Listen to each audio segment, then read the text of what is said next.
Génesis capítulo 6, versículo del 10 al 13, dice así: y engendró Noé 3 hijos, a Sem, a Cam y a Jafet. Y se corrompió la tierra delante de Jehová, de Dios, y estaba la tierra llena de violencia. Y miró Dios la tierra, y he aquí que estaba corrompida, porque toda carne había corrompido su camino sobre la tierra. Dijo pues Dios a Noé: he decidido el fin de todo ser, porque la tierra está llena de violencia a causa de ellos. He aquí que yo los destruiré con la tierra. Quiero que veamos el versículo 10 por unos momentos y podamos observar que el Espíritu Santo introduce en esta parte muy especial a los 3 hijos de Noé, a Sem, a Cam y a Jafet. Y veamos nosotros que los 3 hijos de Noé, junto con Noé y con su esposa, vivieron la misma época de inmoralidad y degeneración que vivió también Noé junto con sus familiares. Lo maravilloso de todo esto es que los hijos de Noé lograron escapar la corrupción. Los hijos de Noé no fueron dejados fuera del arca. Ya vimos en la clase pasada en Hebreos 11:7 que la Biblia dice que Noé preparó un arca en que su casa se salvase. O sea, aquí nosotros volvemos a descubrir el por qué Noé era realmente un hombre justo delante de Dios y por qué era un hombre recto.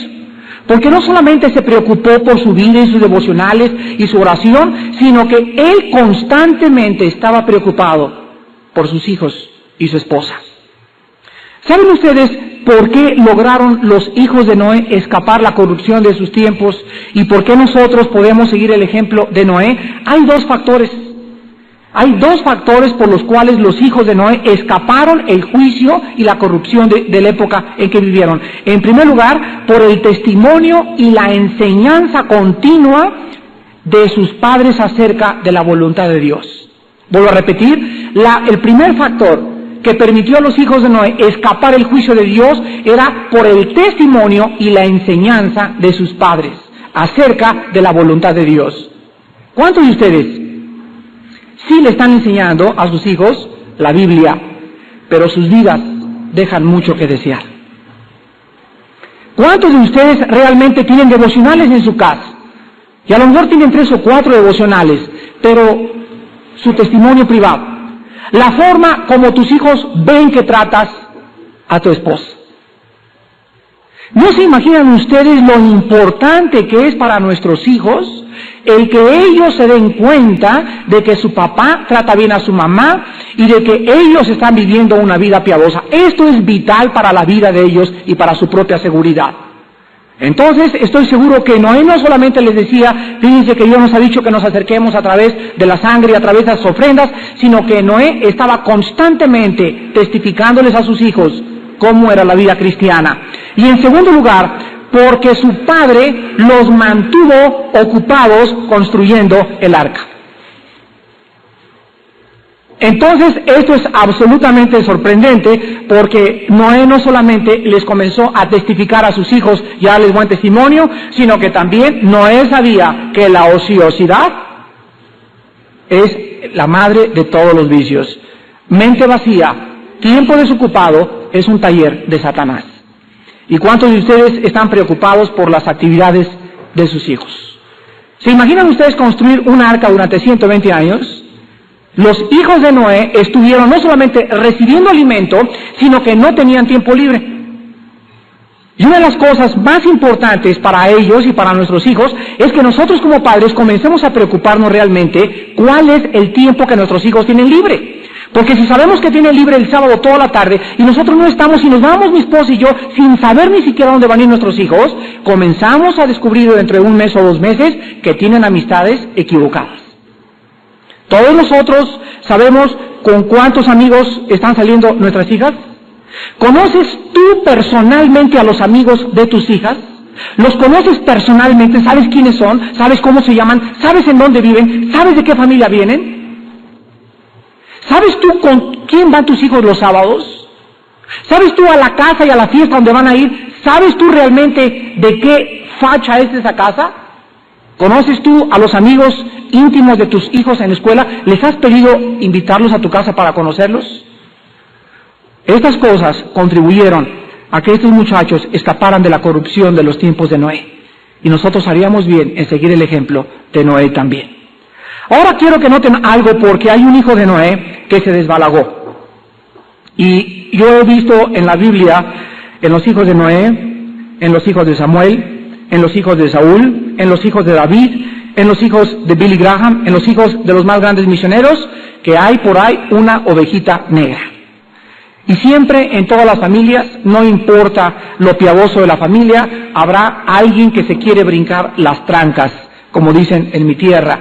Pero quiero que sepa una cosa: Dios nos promete, queridos hermanos padres, que si nosotros educamos a nuestros hijos, aun cuando fueren viejos, no se apartarán del camino. Fíjense la promesa. La promesa no dice nunca se apartarán. O sea, sí pueden apartarse, pero ¿saben una cosa? Dios los hace regresar. Y lo he visto con mi propia familia. Gracias a Dios, estoy seguro que ahora ya casi mis 4 hijos están en el camino del Señor.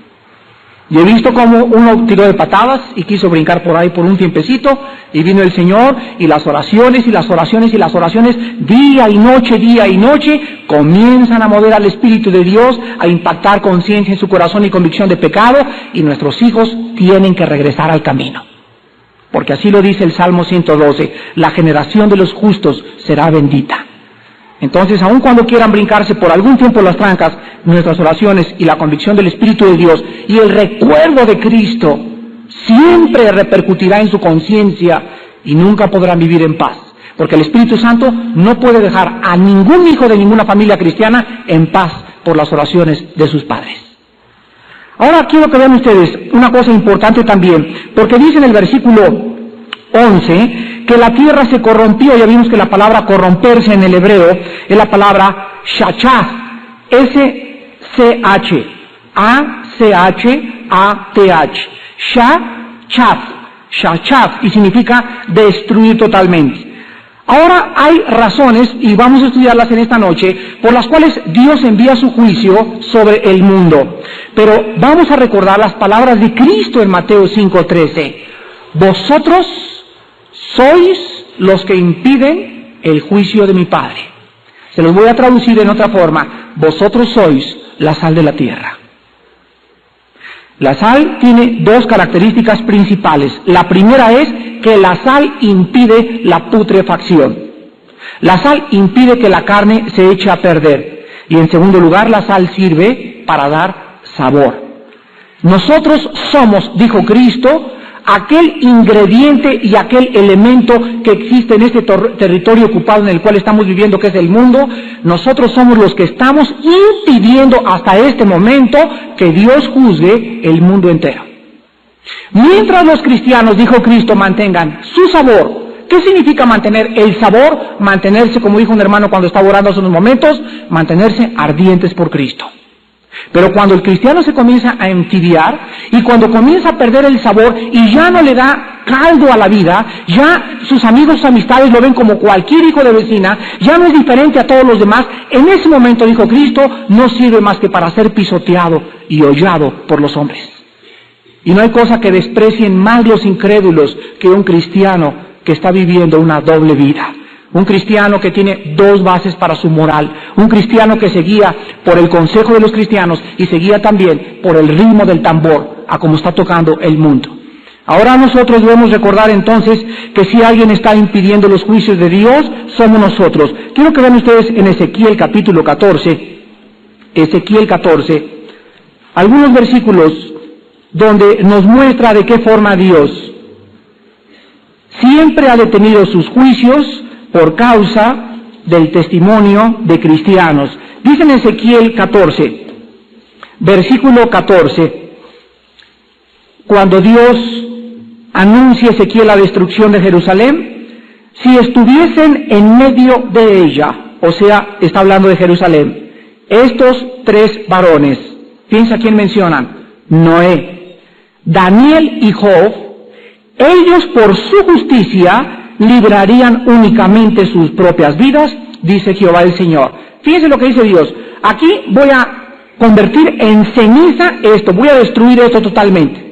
Si ahí en donde mi juicio va a caer y donde el fuego va a comenzar a incendiar este auditorio, si dentro de este auditorio que voy a incendiar, dice Dios, estuvieran Noé, Job y Daniel, ellos serían sacados del incendio por su justicia y después yo acabaría de quemar todos los que están dentro del auditorio.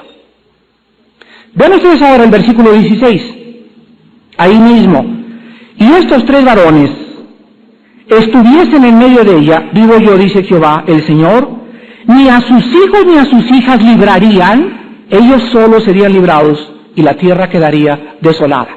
Aquí ya vemos un poquito más profundo que cuando Dios ve un juicio por caer sobre la tierra, nunca dejará a su pueblo sufrir el juicio. Y dice la Biblia que si aún estos 3 hombres hubieran tenido hijos, ahí se hubieran quedado los hijos y solamente librarían sus propias vidas. Vean ahora el versículo 18. Y estos 3 varones, otra vez, estuviesen en medio de ella, vivo yo, dice Jehová el Señor, no librarían a sus hijos ni a sus hijas, ellos solos serían librados. Ahora ven ustedes el versículo 20. Y si estuviesen en medio de ella Noé, Daniel y Job, vivo yo, dice Jehová el Señor, no librarían a hijo ni a hija, ellos por su justicia librarían solamente sus propias vidas. Quiero que pongan mucha atención en lo que les voy a decir. Muchas familias cristianas actualmente están teniendo un buen testimonio, él y ella, como padres. Y los hijos no se quieren convertir. Y los hijos siguen rebeldes y siguen duros. Si el rapto de la iglesia viene mañana, y estos muchachos no se han convertido, ellos tienen delante de Dios libre su conciencia y la sangre es sobre la cabeza de sus hijos. Si viene el rapto mañana y los muchachos no se han convertido, ellos se quedan en la tribulación. Y cuando lleguen al cielo estos padres, Dios no los va a juzgar ni les va a demandar, porque ellos cumplieron lo que Dios les había dicho. Pero la Biblia nos muestra que en muchos juicios estarán uno en la cama y la de al lado será llevado y la que está junto será dejada. Estarán 2 en el campo, uno será tomado y el otro será dejado. Y entre esas parejas puede estar un padre y una hija, una madre con su hija también. Ahora ven ustedes en último lugar, en Génesis capítulo 18, que en los tiempos de Lot, Dios repitió lo mismo. ¿Y de qué manera Dios le dice a Abraham? Génesis 18, versículos 26 al 32. Respondió Jehová: si hallare en Sodoma 50 justos dentro de la ciudad, perdonaré a todo este lugar por amor a ellos. Y Abraham replicó y dijo: he aquí ahora que he comenzado a hablar y a mi Señor, aunque soy polvo y ceniza, quizá faltarán de 50 justos 5. ¿Destruirás por aquellos 5 toda la ciudad? Y dijo: no la destruiré si hallare allí 45. Y volvió a hablarle y le dijo: quizás se hallarán allí 40. Y respondió: no lo haré por amor a los 40. Vean la palabra amor. Y dijo: no se enoje ahora mi Señor, si hablare, quizás se hallarán allí 30. Y respondió: no lo haré si hallare allí 30. Y dijo: he aquí, ahora que he emprendido el hablar a mi Señor, quizás se hallarán allí 20. No la destruiré. Respondió: por amor a los 20. Y volvió a decir: no se enoje ahora mi Señor. Qué terco era Abraham, ¿verdad? Si hablare solamente una vez, quizás se hallarán allí 10. No lo destruiré. Respondió: por amor a los 10. ¿Qué está impidiendo ahorita que México sea juzgado?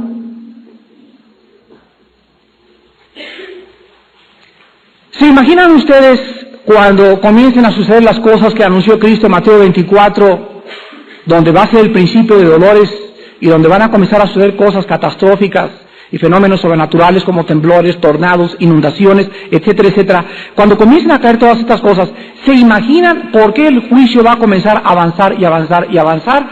Simplemente porque por el amor de muchos se enfriará la hermandad cristiana. La maldad va a presionarnos tanto y apretar tanto en contra de nuestras vidas, que por esa maldad la propia iglesia de Jesucristo se va a comenzar a enfriar.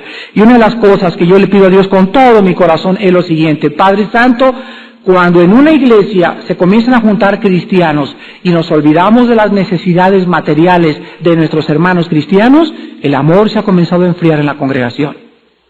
Cuando comienza una familia que no tiene que comer en una iglesia, y cuando comienza una iglesia a tener problemas de que hay una familia que ni siquiera tienen techo para taparse, en ese momento, ¿en dónde está el amor de Dios en nosotros?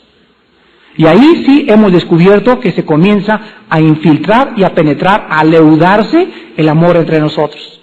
En 1 Juan 3, el apóstol Juan escribió: porque si viéramos a nuestro hermano tener necesidad, y no le damos con qué taparse, con qué comer, no le damos un raite, no lo llevamos a un lugar donde él necesita ir porque no tiene ni siquiera coche, ¿cómo puede el amor de Dios morar en nuestros corazones? Tengamos cuidado, pues, en no enfriarnos y creer que ser cristiano es alabar a Dios y cantar, etcétera, etcétera. El amor se demuestra en el amor al prójimo. Ahora vayamos nosotros a 2 de Tesalonicenses para ver que el apóstol Pablo escribió que antes de que el anticristo se manifieste, hay un poder en el mundo deteniendo que se desborde la maldad como podría desbordarse. Repito, ahorita hay un poder en el mundo que está impidiendo que nos asesinen, está impidiendo que se degeneren todos, está impidiendo que suceda lo que sucedió en los tiempos de Noé. Y dice así, 2 de Tesalonicenses, capítulo 2, versículo del 3 en adelante: nadie os engañe en ninguna manera, porque no vendrá, está hablando del anticristo, sin que antes venga la apostasía y se manifieste el hombre de pecado, el hijo de perdición, el cual se opone y se levanta contra todo lo que se llama Dios o es objeto de culto, tanto que se sienta en el templo de Dios como Dios, haciéndose pasar por Dios. ¿No os acordáis que cuando yo estaba todavía con vosotros os decía esto? Y ahora vosotros sabéis lo que ¿qué? Lo que lo detiene, a fin de que a su debido tiempo se manifieste, porque ya está en acción el misterio de la iniquidad, solo que hay, otra vez, quien al presente, ¿qué cosa? Lo detiene, hasta que él a su vez sea quitado del medio. ¿Quién creen ustedes que es esto que lo detiene? El Espíritu Santo, o sea, el Espíritu Santo obrando a través de la iglesia. Porque el Espíritu Santo usa a hombres como nosotros débiles para poder impedir los juicios de Dios. Ahora se imaginan ustedes que estamos ahorita deteniendo el juicio de Dios en los tiempos de Noé. Ahora compárenlo, hermanos. Y en los tiempos de Noé ya no hubo quien detuviera el juicio de Dios. Ya eran muy poquitos, ya Dios sabía que no se iban a convertir, que nada más estaba la familia de Noé, y entonces abrió las cataratas de los cielos y desbordó el tremendo diluvio universal, del cual vamos a estudiar en algunas semanas después. Vamos ahora a hacernos una pregunta, porque quiero en esta noche darles un estudio muy especial acerca de las causas del diluvio universal. ¿Por qué causa Dios mandó el diluvio universal sobre el mundo antiguo? Pregunta número 2. ¿Qué acaso los hombres de la antigüedad tenían algún conocimiento de Dios, del bien y del mal? ¿Qué nos dice en Romanos 5, del 13 al 15, que donde no hay ley no se inculpa de pecado? ¿No dice la Biblia que cuando el hombre es responsable delante de Dios, Él envía su juicio? ¿Cuál era la responsabilidad de los hombres en el tiempo de Noé? Al contestar esas preguntas, vamos nosotros a descubrir la enormidad del pecado de los paganos. Estoy hablando de las personas que no han conocido, como conocemos nosotros, la palabra de Dios. Estos hombres tenían, en primer lugar, dos cosas, y vamos a ver después la otra lista, pero en primer lugar, estos hombres, como cualquier budista, o maometano, o jíbaro, o auca, o tlaxcalteca, o otomí, que nunca haya visto la Biblia, que nunca le hayan testificado de Cristo, el hombre tiene dos testimonios ineludibles. El primero es el testimonio de la naturaleza. Romanos 1 dice, porque las cosas de Dios, lo que de Dios se conoce, les es manifiesto, pues Dios se los manifestó, porque las cosas invisibles de Él, su eterno poder y deidad, se hacen claramente visibles, siendo entendidas por medio de las cosas hechas. Entonces un salvaje puede ir caminando por la jungla y jamás haber ido ni siquiera al kindergarten, y se encuentra un reloj, el salvaje. Y el salvaje levanta el reloj, ve las manecillas que caminan cronométricamente, etcétera, etcétera. Quiero hacerles una pregunta. ¿Ustedes creen que el salvaje, en su incultura y en su falta de conocimiento, podría deducir que el reloj se fabricó por las arenas del desierto solo? La mente más oscura podría, por la luz y el discernimiento de la conciencia, decir: hay un creador detrás de este reloj. Los salvajes, han escrito muchos historiadores, inclusive cuando veían al fuego, se espantaban porque no creían que el fuego se había hecho solo y comenzaron a hacer del fuego un dios. Fíjense nada más. Al ver una fuerza de la naturaleza que no se podría controlar por el hombre y que no podían ellos permitir entrar dentro de ese fuego ni tampoco hacer nada con ese fuego, comenzaron a adorar al fuego y le hicieron un monumento como Dios. Entonces, todo ser humano en este planeta, salvajes y paganos y hombres primitivos, tienen el testimonio de que este universo, por más tonto y cabezón que sea esa persona, no puede llegar nadie a la conclusión: no hay Dios.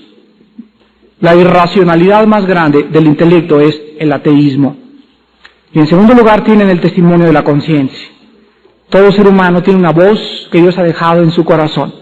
Y esta voz le dice a todo ser humano: matar es malo, robar es malo, la virginidad debe de guardarse en las muchachas, las tribus de África más paganas impiden que las negritas tengan relaciones sexuales antes de casarse. ¿Quién puso en el corazón del hombre todas estas cosas? ¿Quién pudo decirle al hombre: tú tienes que evaluar el bien a través de no robar, no matar, no fornicar, etcétera, etcétera, y el mal haciendo lo contrario? ¿Quién le dijo eso al hombre cuando no conocía la ley de Moisés? Una vez un señor me dijo: es que Dios no existe. Y entonces, usted, lo que usted me está diciendo no es pecado, me dijo. Y le dije: ¿quién le dio a usted el parámetro del pecado? O sea, ¿cómo corrige usted a sus hijos? Le pregunté a este señor ateo. ¿Qué es lo que lo guía a usted o qué base legal o moral tiene para poder decirle a su hija: no fumes marihuana? ¿Sobre qué se basa usted? Si a usted no tiene Dios, inmediatamente usted se está haciendo un Dios. Porque si no hay Dios, somos dioses. Y si somos dioses, nosotros ponemos las reglas. Y si nosotros ponemos las reglas, nos convertimos en un mundo anárquico. Fíjense ustedes a dónde nos lleva esta clase de lógica elemental: a la anarquía total. Y le dije a este señor ateo: yo le apuesto que su hogar es una anarquía, porque cuando los fundamentos son quitados, dice el Salmo capítulo 11, el justo no puede permanecer.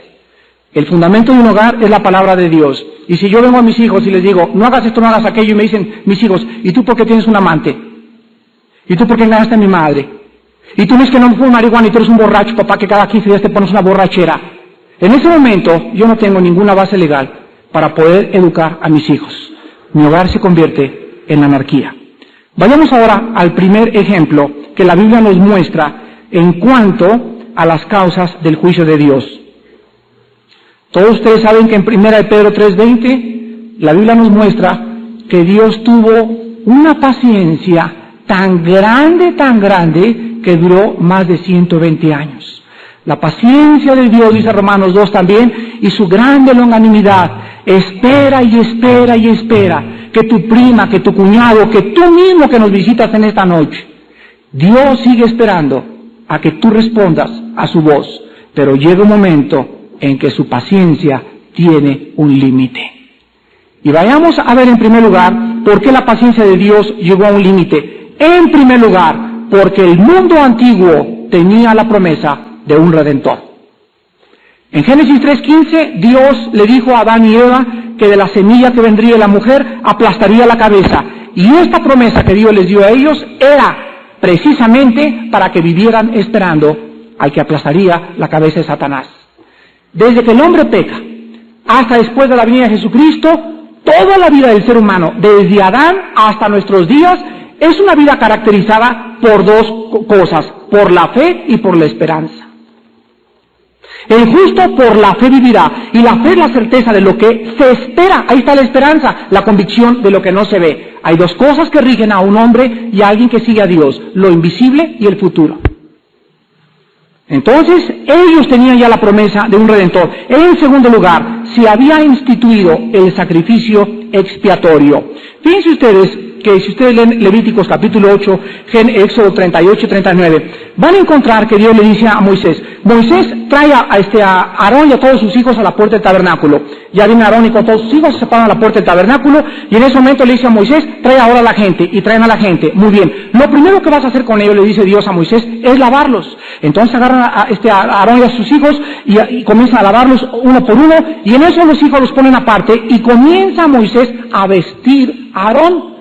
Y le pone la túnica, el pectoral, el efod, las dos piedras Urim y Tumim, las campanillas abajo, su manto, etcétera, etcétera. Y ya que está vestido Aarón, en ese momento se mete Moisés al tabernáculo y con aceite comienza a ungir todo el tabernáculo.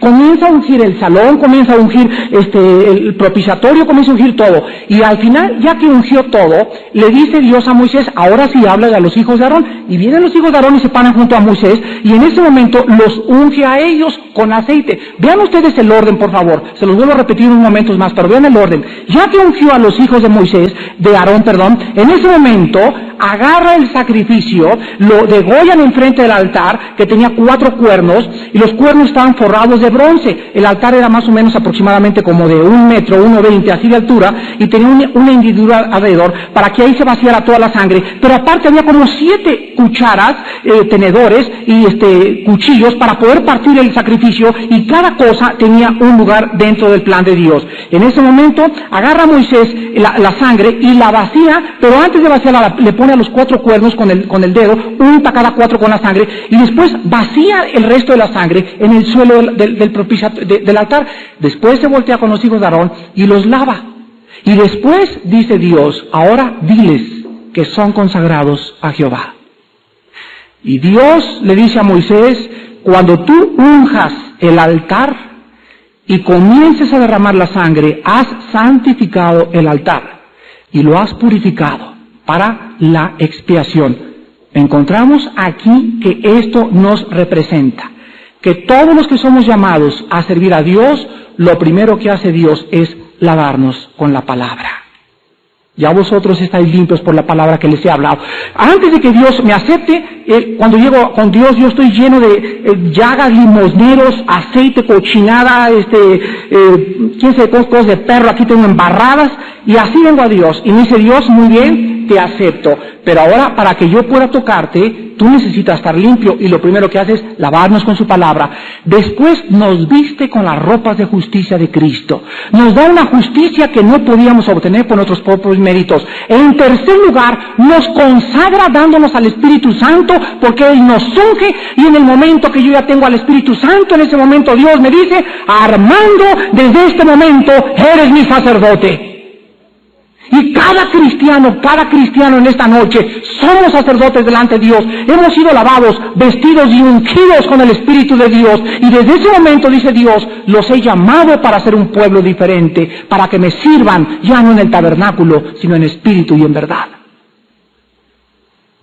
Pues en el Antiguo Testamento encontramos algo muy raro. En Génesis 4 llega Abel, y le ofrece una ofrenda a Dios. Un momentito, ¿qué acaso la primera ofrenda no fue hasta Levítico? ¿Cómo sabía Abel que tenía que traer una ofrenda si no se había dado las leyes de las ofrendas? ¿Qué conocimiento tenía Abel y Caín, los hijos de Adán y Eva, para saber que Dios quería algo? Es que encontramos en Génesis 3:21, tipológicamente, la primera predicación del Evangelio. ¿Recuerdan? ¿Qué es el Evangelio? El Evangelio es 3 cosas. Adán y Eva vienen con sus hojas de parra, tapados y desnudos, se paran delante de Dios, les dice Dios, ustedes no se van a tapar. Las hojas de parra representan las religiones y los esfuerzos humanos por ser aceptados por Dios por nuestros propios méritos. ¿Dios qué hace en primer lugar? Mata a un animal. ¿Qué hubo? Derramamiento de sangre. Inmediatamente la piel de ese animal lo usa para cubrirlos a ellos. Y encontramos tipológicamente predicado el primer evangelio en toda la Biblia. La salvación involucra 3 cosas. En primer lugar, la salvación es de Dios. Él es el que provee la justicia. Él es el que nos imputa algo que nosotros no podemos merecer. En segundo lugar, tiene que morir un inocente. Tiene que ser a través de la sangre. Sin derramamiento de sangre, Hebreos 9:22, no puede haber perdón de pecados. Y en tercer lugar, la salvación es que tiene que morir un inocente y tiene que haber el derramamiento de la sangre. Entonces, Adán y Eva, cuando crecieron Caín y Abel, se sentaron ahí junto a una piedra y comenzaron a decirles, ¿saben qué cosa, hijos? ¿Saben por qué sufrimos su madre y yo? ¿Saben por qué hemos sido y por qué tenemos estas enfermedades ahora? ¿Y por qué ahora está así la tierra? ¿Y por qué hay espinas, etcétera, etcétera? Porque desobedecimos a nuestro Creador.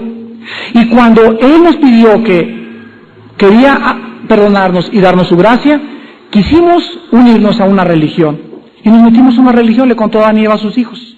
Y comenzamos a creer que con nuestra religión podíamos ser aceptados por Dios. Pero ¿saben qué? Él nos mostró claramente que no podíamos escondernos de Él a través de una religión. Entonces Dios nos regaló y nos dijo que Él nos iba a vestir y Él nos iba a dar esa salvación que nunca hubiéramos podido comprar nosotros. La misma historia que le contó Adán y Eva a Abel y a Caín es la misma historia que tenemos que contarles nosotros a nuestros. ¿Cuántos de nosotros, antes de conocer a Cristo, no vivíamos de religión en religión, de secta en secta, buscando ser aceptados por Dios? Ahora bien, esta ofrenda que Caín le trajo a Dios no es porque por primera vez en la Biblia, abran sus Biblias en Génesis 8:20, la primera ofrenda o la palabra holocausto, que fue la palabra que se tradujo al castellano del hebreo, en Génesis 8:20, dice la Biblia, edificó Noé un altar a Jehová, y tomó de todo animal limpio y de toda ave limpia, y ofreció, ahí está la palabra holocausto. Si ustedes leen este versículo en el inglés, principalmente en la versión King James, que es la mejor versión que existe, la mejor traducción del hebreo al Nuevo Testamento, al Antiguo Testamento, esta palabra se tradujo burnt offering en inglés, que significa ofrenda quemada. ¿Cuál es la diferencia entre el holocausto o la palabra ofrenda quemada? Bueno, esto es muy importante. La palabra hebrea significa literalmente, es la palabra hola, así como decimos hola pero con H al final. Es la palabra que se tradujo en Génesis 8:20, holocausto, y significa ofrenda quemada, humo que sube, ofrenda que sube. La palabra que se usó ofrenda en Génesis 4:3 no es hola, es mincha, que significa regalo o tributo. Entonces el regalo de Abel, no es lo mismo que la ofrenda que le trajo Noé, porque la primera vez que aparece en la Biblia la palabra hola es en Génesis 8:20.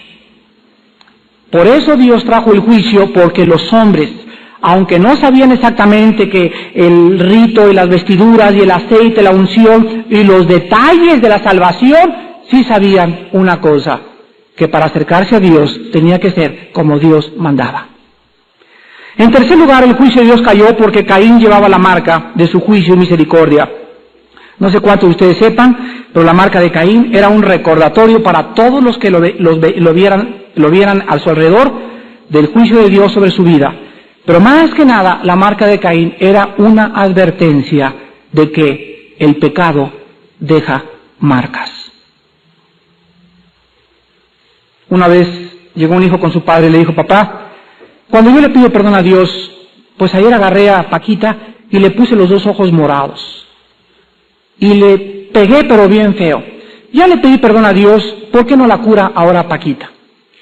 Si ya le pedí perdón a Dios, entonces este padre le dijo a su hijo, mira hijo, cuelga una tablita en tu cuarto y clávale todos los días, de acuerdo a tus pecados, un clavo.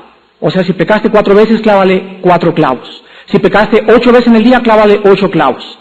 A la semana, llegó el papá con su hijo y vio la tablita llena de clavos, como unos 30 clavos más o menos ahí, ¿no? Entonces le dijo el papá al muchacho, mira, ahora quita los clavos, este es el perdón de Dios, y sacó todos los clavos de la tablita. Y ahora le dijo el papá al muchacho, voltea a ver la tablita. ¿Tiene clavos? No. ¿Qué es lo que tiene? Y le contestó el muchacho, solamente quedaron las marcas. Y así el papá le dijo al muchacho, cuando nosotros pecamos, Dios nos lava con su sangre, pero recogemos la cosecha. Las marcas del pecado quedan en nuestra vida. El otro día estábamos mi esposa y yo platicando con nuestros hijos, y mi esposa comenzó a llorar profundamente y les dijo a mis hijos, una de las cosas que queremos evitarles nosotros a ustedes es el que ustedes recuerden durante toda su vida que ustedes tienen una oportunidad mucho mejores que su padre y que yo, porque están jóvenes. Y todavía, le dijo mi esposa a mis hijos, todavía hay cosas en mi vida de las cuales sigo recogiendo la cosecha de cuando no era cristiana. Es cierto, somos nuevas criaturas espiritualmente, pero en este cuerpo y mentalmente, los traumas y los complejos psicológicos de cuando yo no era cristiano, todavía algunos brincan de vez en cuando en mi vida nueva. ¿No es verdad? Una vez había un hombre que le decían Pancho el Peleonero, y Pancho el Peleonero tenía un ojo, más bien no tenía un ojo, y le llamaban Pancho el Peleonero, y aparte le decían el tuerto. Y se convierte Pancho, y va con sus amigos y les cuenta, pues fíjense que ya no tomo ni voy a la parranda, etcétera, etcétera, pero sigo teniendo mi ojo tuerto. O sea, cuando él se convirtió, Dios no le dio un ojo nuevo, le dio un espíritu nuevo y una nueva criatura, pero físicamente y emocionalmente Pancho tenía que seguir recogiendo la cosecha de su alcoholismo en el tiempo pasado. Por eso un individuo que está en drogas, uno que es alcohólico, alguien que fue adúltero, alguien que tuvo 3 o 4 esposas, Dios le va a perdonar, pero la cosecha la va a recoger en esta vida. No se engañe el hombre, lo que nosotros sembramos, volvemos a recoger. Vemos entonces en cuarto lugar también que se había instituido el sábado. Vean ustedes Génesis capítulo 2. Y dice en el versículo 1, fueron acabados los cielos y la tierra, y todo el ejército de ellos. Y acabó Dios en el día séptimo la obra que hizo, y reposó el día séptimo de toda la obra que hizo. Y bendijo Dios al día séptimo, y lo santificó, porque en él reposó de toda la obra que había hecho en la creación. Escúchenme, esta es la primera vez en la Biblia que se usa la palabra santo. Kadash, en el hebreo. ¿Saben ustedes cuándo se vuelve a usar la palabra santificó? En ninguna otra parte del Génesis se vuelve a usar. ¿Saben en dónde se vuelve a usar? Hasta el libro de Éxodo, en el capítulo 3, cuando Dios en la zarza le dice a Moisés, quítate los zapatos porque esta tierra es santa. Kadash, por segunda vez pasaron casi más de 500.000 años hasta el libro de Éxodo, cuando se vuelve a usar esta palabra santo. ¿Y saben ustedes por qué? Fíjense ustedes que lo primero que santifica a Dios, no le dijo a Adán y Eva, lo santifico, no le dijo a las manzanas, lo santifico, no le dijo a los árboles, lo santifico. Lo primero que Dios santifica es el día de reposo. ¿Y saben ustedes qué significa esto? Significa lo siguiente: Dios deja estampado desde el principio de la Biblia que todo aquello que es santo tiene reposo de él.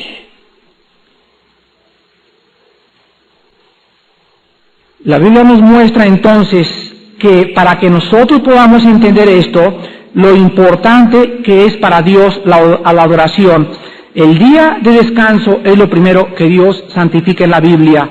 Donde Dios está, hay descanso. Donde Dios está, hay descanso. ¿Por qué las naciones están tan turbadas ahorita? ¿Por qué tu vida está tan turbada? Porque no tienes a Dios. Pero desde el principio nos muestra Dios la unión que existe entre el descanso y la santidad. Las personas más santas son las personas que más paz tienen. ¿Por qué se amotinan los pueblos y los gentes piensan cosas vanas? Dice el Salmo número 2, porque han roto las ligaduras y no quieren tener a Dios como su jefe. Pero Dios nos muestra entonces, desde este momento, que la institución de un día santo, de separar un día de 6 días, era porque Dios quería que ese día fuera diezmado, para él se podría decir así, para que el hombre recordara que no solo de pan vive el hombre, sino que hay un día para la adoración. ¿De dónde vino la semana de 7 días? Ya lo dijimos cuando hablamos de los 10 mandamientos. Ningún historiador te puede decir en dónde tuvo la semana de 7 días su origen, más que en la palabra de Dios. ¿Por qué no descansamos 8 días y el 9º trabajamos? ¿Por qué no trabajamos 10 y descansamos el 12º? ¿Por qué tienen que ser 6 y luego 1, 7? Y en todo el mundo. Porque Dios desde el principio de la creación dijo, el hombre descansará el 7º día, pero desgraciadamente hay miles de personas, millones, que no saben para qué sirve el 7º día. Dios les recordaba con este testimonio al mundo antiguo que Él requería la adoración nuestra. En quinto lugar, la longevidad de los patriarcas les daba testimonio. ¿Cuánto duró Matusalem? 969 años. Adán vivió 930 años. ¿No se han preguntado por qué duraron tanto tiempo? Científicamente no hay ningún problema. No había smog, no había claxons, no había periférico, no había alcantarilla, no había ratas, no había sida, no había letrinas ahí en el piso del mercado, no había nada de las cosas que existen ahorita. Hay personas ahorita que viven en Siberia, en Rusia, y que tienen 145 años de edad. Creo que ahorita la persona más antigua de la humanidad tiene 146 años. Es una señora viejita que vive arriba de Turquía. Bueno, pues durante todos estos tiempos, Adán vive 930 años. ¿Y qué creen que vivía contando Adán por 930 años? ¿Anduvo repartiendo el calimán durante 930 años? Pues dice Pedro, ¿verdad? No podemos dejar de decir lo que hemos visto ni oído. Y ustedes serán mis testigos cuando el Espíritu Santo venga sobre sus vidas. Y Dios dejó tanto tiempo a esa gente porque ellos eran la sal de la tierra. Y mientras ellos vivían, Dios sabía que eran fieles y le hablaban a la gente de Jehová el Redentor. En sexto lugar, nos muestra la vida que Dios predicó y vivió. Noé predicó y vivió una vida de fe. Ya lo vimos en la clase pasada. Y en último lugar, dice en Génesis 6:3, aparte de todo eso, dijo Jehová, no contenderá mi espíritu con el hombre para siempre, porque ciertamente él es carne, mas serán sus días 120 años. En último lugar, Dios juzga al mundo, porque también su espíritu les había dado testimonio durante todo ese tiempo. Dios estuvo contendiendo con el hombre largamente y largamente. Y por todas estas razones, los hombres del tiempo de Noé no vivían en la ignorancia para justificar sus pecados. Ellos rechazaron voluntariamente la revelación de Dios y escogieron vivir sus propias vidas. Ahora nosotros en el siglo XX somos 3 veces más culpables que ellos por las 3 razones que les voy a dar. Escúchenme muy bien. Si Dios juzgó al mundo antiguo y no tuvo misericordia, sino que llegó al límite de su paciencia e inundó el mundo entero, nosotros somos 3 veces más culpables que ellos. Imagínense lo que les estoy diciendo. La primera razón por la cual somos más culpables que ellos es porque ya vino el Redentor. Y aquel verbo fue hecho carne y habitó entre nosotros, y dicen los que escribieron, vimos su gloria, gloria como del unigénito Hijo del Padre, lleno de gracia y de verdad. Ahora Cristo, el Redentor prometido, ya vino, ya se cumplieron las promesas, y ahora nosotros ya ni siquiera podemos decir fue un mito lo del Redentor, porque la historia lo ha podido comprobar. A él se le llama el precursor de la historia, porque la historia se dividió cuando Jesucristo vino al mundo a lavar nuestros pecados. En segundo lugar, somos más culpables que ellos porque la revelación de Dios ya está completa, la Biblia. Ya no necesita Dios hablarnos y ahorita se nos aparece un ángel en la noche, o una Santa Catalina que se me aparezca, o tuve un sueño, hermano, y Dios me está diciendo. No conozcamos la Biblia, por favor. Dice Hebreos 1:1, Dios habiendo hablado muchas veces, o sea, habló más de 3000 veces, se describe la palabra en el Antiguo Testamento, así dice Jehová, habiendo hablado muchas veces y de muchas formas, o sea, hablaba por sueños, por visiones, Adán y Eva oían su voz, de muchas formas habló Dios en el Antiguo Testamento, dice Hebreos, ahora en estos tiempos nos ha hablado por su Hijo. Dice en la segunda carta del apóstol Pedro, ahora nosotros haríamos bien en estar atentos a esta palabra como a una antorcha que alumbra en lugar oscuro. ¿Hasta cuándo debe ser la Biblia nuestra única luz? ¿Hasta cuándo debe ser la Biblia nuestra única antorcha? Hasta, dice Pedro, que el lucero de la mañana salga en nuestros corazones. ¿Ven? Pero es que Hechos 2 dice que vuestros hijos tendrán visiones y sueños. Un momentito, en ese momento Pedro cita a Joel, y en ese momento se cumplió la mitad de la profecía de Joel. Y en ese momento, en el libro de los Hechos, hubo visiones y éxtasis y sueños. Y esa profecía fue para el tiempo de Pentecostés, pero ellos no tenían la Biblia todavía completa, ni siquiera se había escrito el libro de Romanos, menos el de Apocalipsis. Ahora tenemos la Biblia completa, y dice la última página de la Biblia, el que le agregue. o el que le quite, será culpable de los juicios de Dios. Y en tercer lugar, somos más culpables porque ahora nosotros tenemos una revelación mayor a través del Espíritu que Dios nos ha dado a cada cristiano.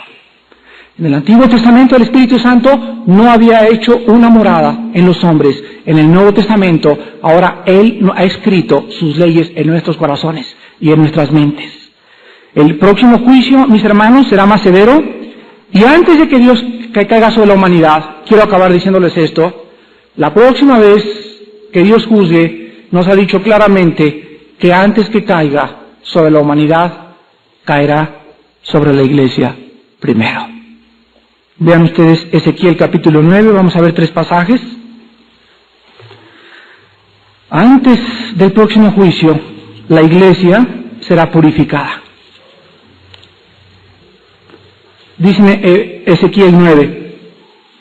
En este pasaje, en este capítulo, encontramos el juicio de Dios sobre Jerusalén.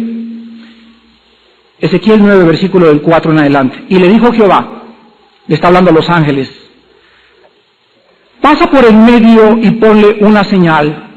Pasa por el medio de la ciudad, por el medio de Jerusalén, y ponle una señal en la frente a los hombres que gimen y que claman a causa de todas las abominaciones que se hacen en medio de ella. Quiero que noten en este versículo, en primer lugar, ¿quiénes eran los que iban a ser librados? Aquellos cristianos que tenían carga por las almas y por lo que estaba pasando a su alrededor. Nada más. Aquellos que estaban cada noche, oh Dios, mira a mi padre, oh Dios, mira a mi esposo, oh Dios, mira a mis hijos, oh Dios, oh Jesús, ¿cuándo vienes? Solamente esas personas estaban viviendo en contacto con el Espíritu Santo. ¿Y por qué están viviendo en contacto? Porque la carga más grande de Dios son las almas. Mira. Versículo 5.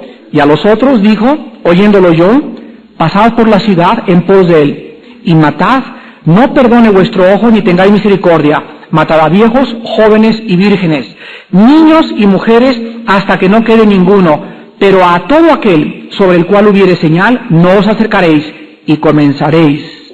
¿Por el Partido Comunista? Comiencen por los prostíbulos, dice, váyanse primero a Las Vegas. No, a la manifestación que hubo antier de 200,000 homosexuales y lesbianas, ahí comiencen. ¿Dice eso? ¿Qué dice?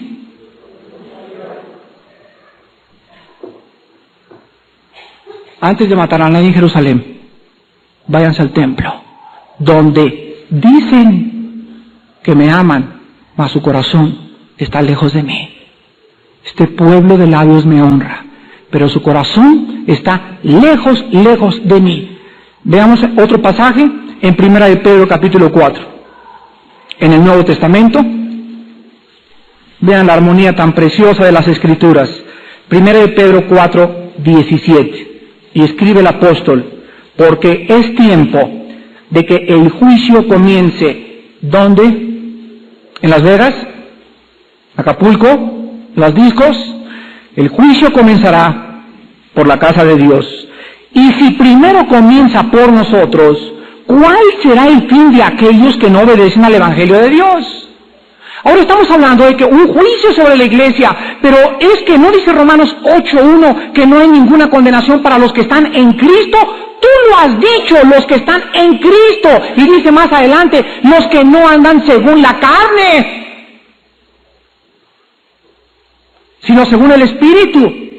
Entonces, cuando Dios venga a la tierra y diga, ahorita se acabó México, se acabó el mundo, primero su Espíritu Santo va a entrar a través de la iglesia y lo primero que va a hacer purgar la iglesia, o sea, a todos aquellos que se decían quitar la cizaña y separarla del trigo.